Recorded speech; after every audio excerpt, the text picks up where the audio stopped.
राधे राधे दोस्तों, आपका फिर से स्वागत है मेरे YouTube चैनल राधे श्याम में। आज हम आपको एक नया अध्याय, एक नया पुराण सुनाएंगे जिसका नाम है सुख सागर।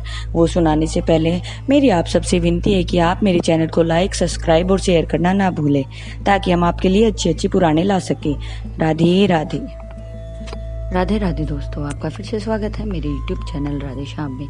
आज हम आपको आगे की कथा सुनाते हैं। एक मात पर ब्रह्म पर प्रभु को सच्चा जानकर जगत और उनके व्यवहार को सदैव झूठा समझते हैं। सदैव परमार्थ में चित्त लगाकर मोक्ष प्राप्ति के इच्छुक रहते हैं। हे माता श्री, ये समस्त गुण जिन में मौजूद हों उनको सर्वश्रेष्ठ ज्ञानी साधु जानकर उनकी तन मन से खूब सेवा करनी चाहिए, क्योंकि साधु की संगति और सेवा करने से मनुष्य का अवश्य ही उद्धार हो जाता है।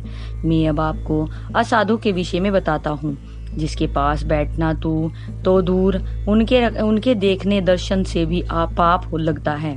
जो सदैव क्रोध में रहते हैं, राग द्वेष में रहते हैं, जरा सा भी उपकार करने पर कटु वचन बोलने व अभद्र भाषा गालियां का प्रयोग करते हैं। चेलियां बनाना, उनके समीप बैठना और उनसे द्रव्य धन लूटना उनका पहला कर्तव्य होता है। गाँव में आश्रम बनवाकर उसमें ऐसो आराम से जीवन व्यतीत करते हैं। वे स्वयं अपने आप को ही ब्रह्म और प्रभु का गुरु मानते हैं, कभी प्रभु का भजन नहीं करते। सदैव प्रभु भजन व कीर्तन से दूर रहते हैं। अनेक प्रकार के स्वादिष्ट चरपरे भोजन में रुचि रखते हैं। जो उन्हें भोजन खिलाने के पश्चात उचित दक्षिणा, वस्त्र, धन आदि देता है, वे उनसे प्रसन्न रहते हैं। वे उसे अपना परम शत्रु मानते हैं जो उन्हें हरि भजन कीर्तन करने को कहता है।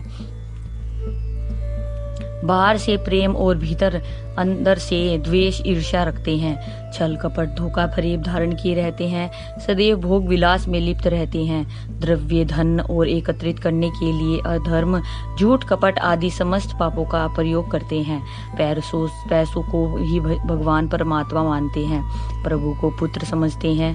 ब्रह्मा, विष्णु और महेश आदि समस्त देवों को अपना सेवक मानते हैं। अनेक प्रकार के सुंदर वस्त्रों व आभूषणों से प्रेम रखते हैं। तप करके तन शरीर को जरा सा भी कष्ट देना पाप मानते हैं। जिस स्थान पर इनकी अनेक चेलियां एकत्रित हो उस स्थान को यह स्वर्ग मानते हैं तथा अपने आप को सृष्टिकर्ता पर ब्रह्म परमेश्वर मानते हैं।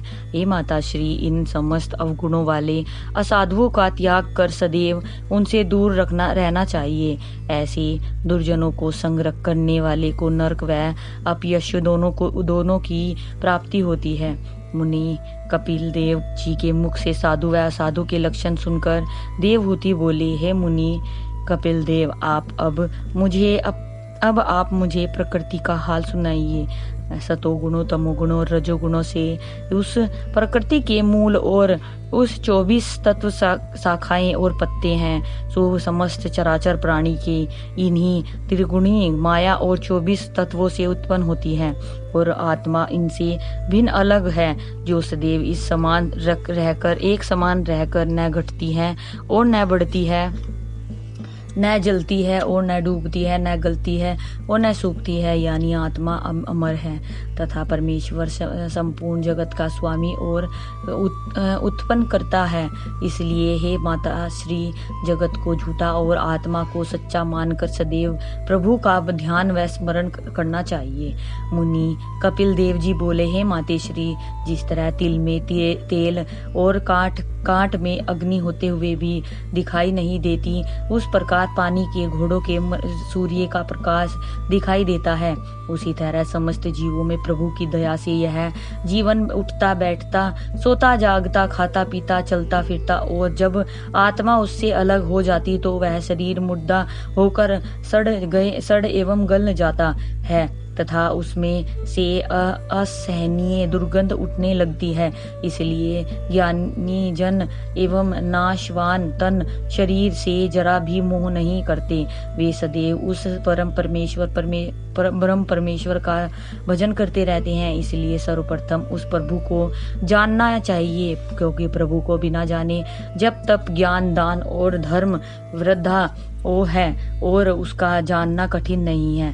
केवल भक्ति भजन और ज्ञान से ही जाना जा सकता है। इसलिए हे मातेश्वरी, प्रभु को जानने के लिए सर्वप्रथम उनकी भक्ति करनी चाहिए। प्रभु की भक्ति सात्विकी, राजसी, तामसी, नवधा, इन 4 भेदों के चार प्रकार की होती है। सात्विकी भक्ति प्रभु से मिलने व मुक्ति पाने की कामना से की जाती है, जो जल की तरह निर्मल कहलाती है। और राजसी भक्ति स्त्री, पुत्र, धन और अनेक प्रकार से सांसारिक मोह की कामना के लिए की जाती है, जो मध्य कहलाती है। तामसी भक्ति अपने शत्रु को मारने के लिए की जाती है, इसलिए वह अधम कहलाती है।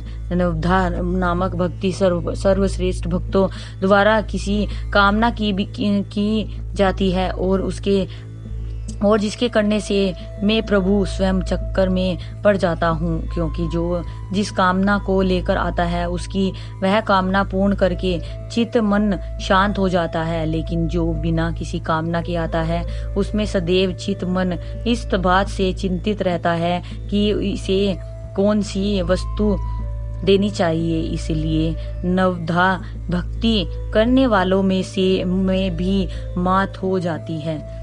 इसलिए हे माता श्री, संसार में असंसारी नातों को झूठा समझकर निम्नलिखित नियमों का पहले पालन कर मेरी नवधा भक्ति करनी चाहिए, जिसे करने से प्राणी मेरी ज्योति में मिल जाता है। संसार जगत और संसार जगत का समस्त संबंध झूठा जानकर ज्ञानी पुरुषों का सत्संग करना चाहिए। संसार के पदार्थों को सर्वप्रथम मुझे अर्पित करके अंगीकार करना चाहिए। प्रभु की कृपा से जो भी वस्तु मिले उसी में संतुष्ट होना चाहिए। कभी भी भरपेट भोजन नहीं करना चाहिए, क्योंकि भरपेट भोजन करने से आलस्य आता है और प्रभु का भजन नहीं होता। सदैव प्रभु भजन कीर्तन में मग्न रहना चाहिए। सदैव सत्य बोलना चाहिए, झूठ बोलना पाप होता है। समस्त प्राणियों को सदैव एक समान समझना चाहिए। वह समस्त प्राणियों में प्रभु का प्रकाश समझना चाहिए। सुख दुख निंदा को एक जानकर कष्ट में भी चिंतित नहीं होना चाहिए। कभी भी किसी भी प्राणी से राग और द्वेष नहीं करना चाहिए। संसारिक भोग विलास में चित मन लगाकर काम, क्रोध, मद, लोभ, लालच एवं अहंकार, घमंड को कभी समीप पास में नहीं आने देना चाहिए। हे मातेश्वरी, ये समस्त लक्षण ज्ञानी के होते हैं। जब तक ऐसा विचार और ज्ञान मन में उत्पन्न नहीं हो उस समय तक अपने अपने आश्रम में रहकर प्राणी उसी आशा के अनुसार उनके नियमों का पालन करता हुआ धीरे धीरे सांसारिक मोह माया से चित्त को विरक्त करे। आज की कथा में ये समाप्त करते हैं। आगे कथा आपको कल सुनाएंगे। राधे राधे राधे राधे राधे राधे। जय श्री कृष्ण। अगर आपको मेरी वीडियो अच्छी लगी तो बेल आइकन दबाना ना भूलें, ताकि आपको मेरे आने वाली वीडियोस का नोटिफिकेशन मिलता रहे। धन्यवाद। ओम नमः शिवाय।